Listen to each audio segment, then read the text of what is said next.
बिस्मिल्लाहिर्रहमानिर्रहीम। मेरा नाम डॉक्टर मोहसिन हयात है और मैं लेडी रीडिंग हॉस्पिटल पेशावर में एज असिस्टेंट प्रोफेसर और चाइल्ड स्पेशलिस्ट के काम कर रहा हूँ और मेरा तकरीबन 20 साल का तजुर्बा है बच्चों के अमराज में। अभी हम एक और टॉपिक के बारे में बात करेंगे, उसका नाम है डिलेड स्पीच या बच्चों का देर से बातें शुरू करना। सबसे पहले तो मैं आपको इस बीमारी के हवाले से एक ओवरव्यू देता हूँ।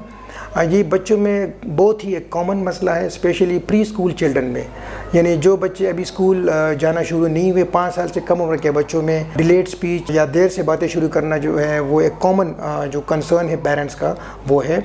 स्पेशली जो 2 साल से कम उम्र बच्चे होते हैं उनमें तकरीबन 20% बच्चों में वो देर से बातें शुरू करते हैं और फिर जैसे जैसे उम्र बढ़ती है तो ये रेशो कम हो जाती है। जैसे 5 साल से कम उम्र के बच्चों में फिर ये तकरीबन 6% रह जाती है। इसमें जो मेनली हमने देखा है वो जेनेटिक और फेमिलियल होते हैं, यानी ख़ानदानी तौर पर या उनके फैमिली में और जो मेंबर्स होते हैं, स्पेशली पेरेंट्स में या फिर मैटरनल और माँ की तरफ से या बाप की तरफ से बचपन में उन्होंने देर से बातें करना शुरू होती हैं। इसका रेशो तकरीबन 30% है। डिलेड स्पीच में हम फिर ये देखते हैं कि बच्चे दिमाग को कोई नुकसान तो नहीं पहुंचा। हिस्ट्री में सबसे अहम बात ये होती है, जैसे अगर बच्चा पैदाइश के वक्त उसको कोई मसला हुआ हो, वो देर से रोया हो या कोई इन्फेक्शन हुआ हो या कोई मेटाबॉलिक डिसऑर्डर हो तो वो बच्चे देर से बातें शुरू करते हैं। लेकिन ज़्यादातर केसेस में वो फेमिलियल ही होता है, जेनेटिक एक फैक्टर होता है 30% बच्चों में, उनमें वो देर से बातें शुरू करते हैं। स्पीच के मुतालिक मैं आपसे कहूँ कि इसके 2-3 हिस्से होते हैं। एक होती है सेंसरी स्पीच।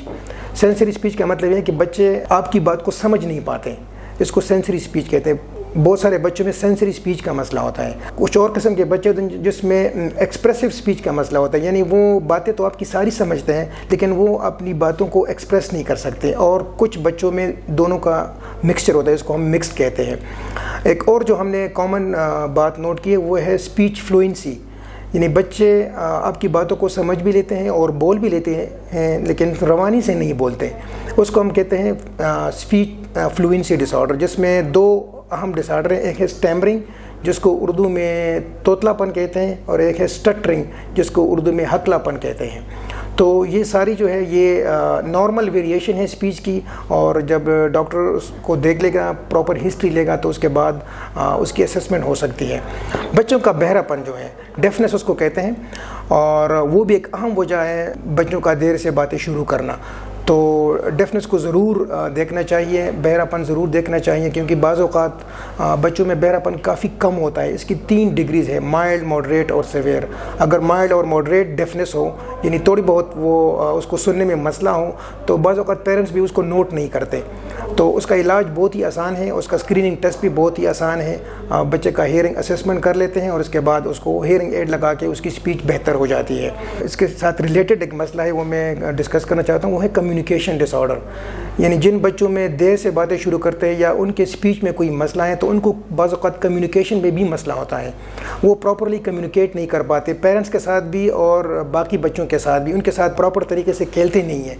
तो उनकी फिर प्रॉपर असेसमेंट होनी चाहिए, क्योंकि इसमें जो एक अहम बीमारी है जिसका नाम है ऑटिज़म स्पेक्ट्रम डिसऑर्डर या ऑटिज़म या एस्पर्जर डिसऑर्डर, तो वो उसका पे एक प्रॉपर स्कोरिंग सिस्टम है और फिर उसको स्कोरिंग सिस्टम पे बेस करके हम उसकी तशख़ीस करते हैं। इसके इलाज के बारे में मैं आपसे कुछ वो कहना चाहूँगा। सबसे पहले तो बच्चे की डेवलपमेंटल असेसमेंट होनी चाहिए। डेवलपमेंटल असेसमेंट का मतलब ये है कि बच्चे के जो बाकी माइलस्टोन्स हैं, जैसे उसका फर्स्ट सोशल स्माइल है, उसने कब मुस्कुराना शुरू किया था, कब उसकी नेक होल्डिंग हुई थी, कब उसने बैठना शुरू किया, क्रॉलिंग कब शुरू की, चलना कब शुरू किया, इसको कहते हैं डेवलपमेंटल असेसमेंट। और उसने बातें कब शुरू की, तो उसकी बच्चे की एक प्रॉपर डेवलपमेंटल असेसमेंट होनी चाहिए।